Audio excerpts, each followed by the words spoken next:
Hello YouTube family. So today I am actually going to be doing a retic handling video per the request of a few of my viewers. I haven't done one in some time, but I'm going to do one today. As you guys know, I try to be a good ambassador for these animals.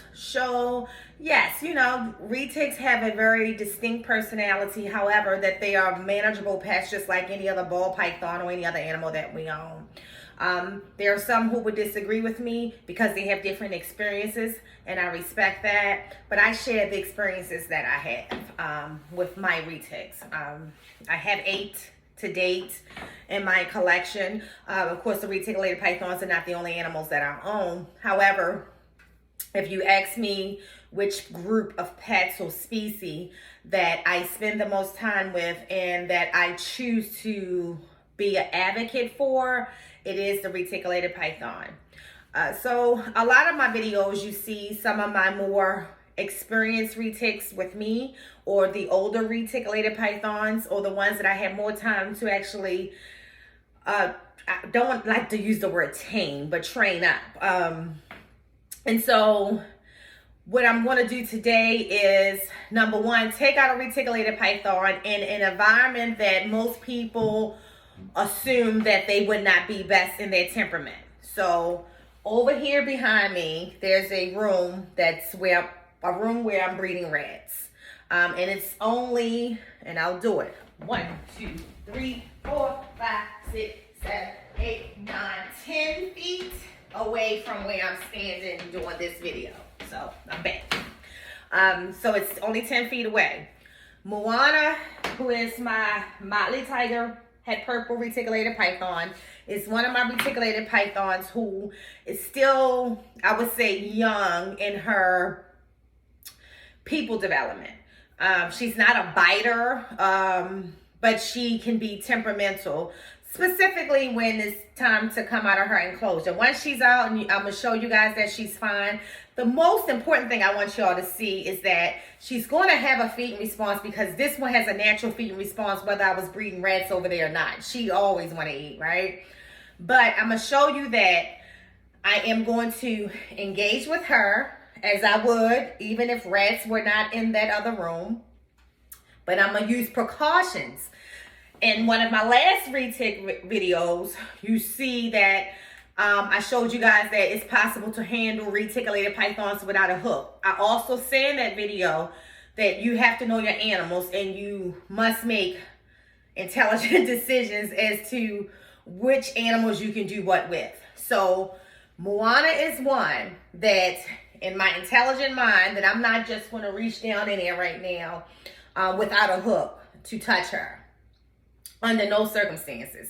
Now, she's not going to fly out like the one above her would if you don't hook him quick enough. But he is not a bad retic. He just has a strong feed response. Once you tap him with that hook, you can go right in and pull him out.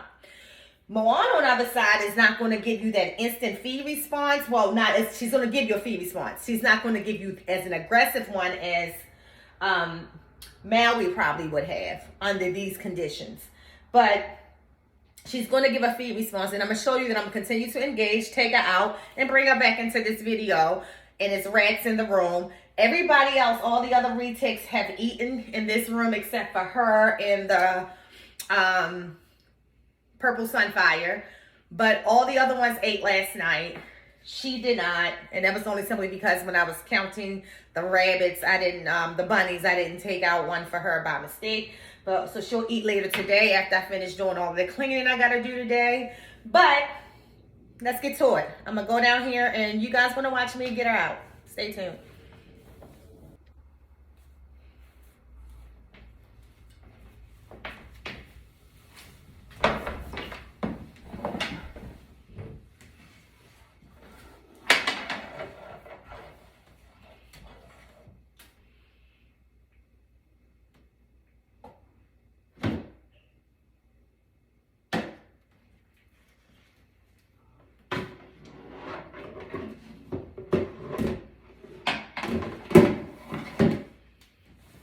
So guys, I don't need to see if y'all can see the position she in now. She's in a food driven position.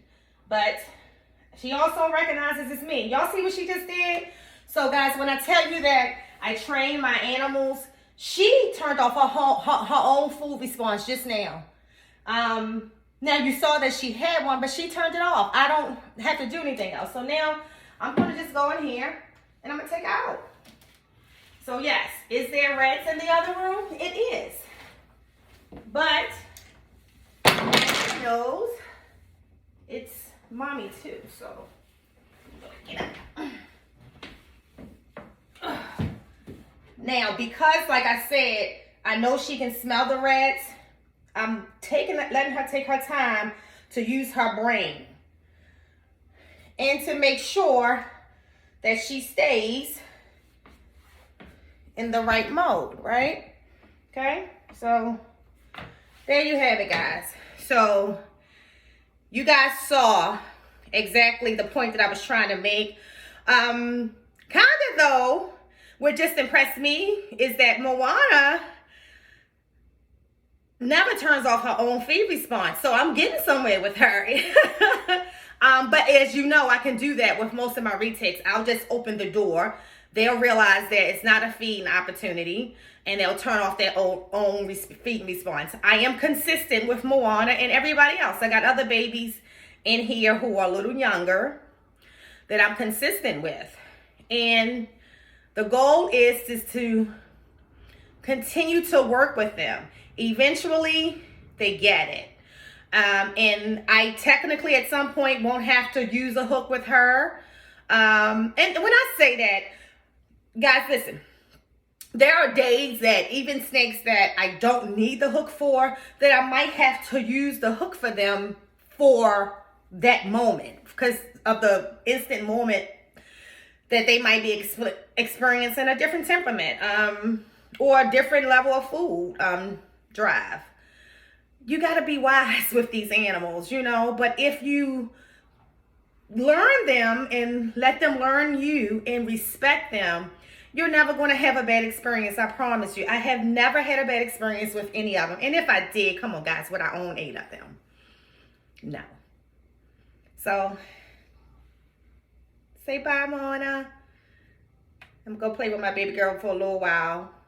And again, she can smell the rats in the other room. But she knows that this is not a food opportunity. She's with her mommy. Peace.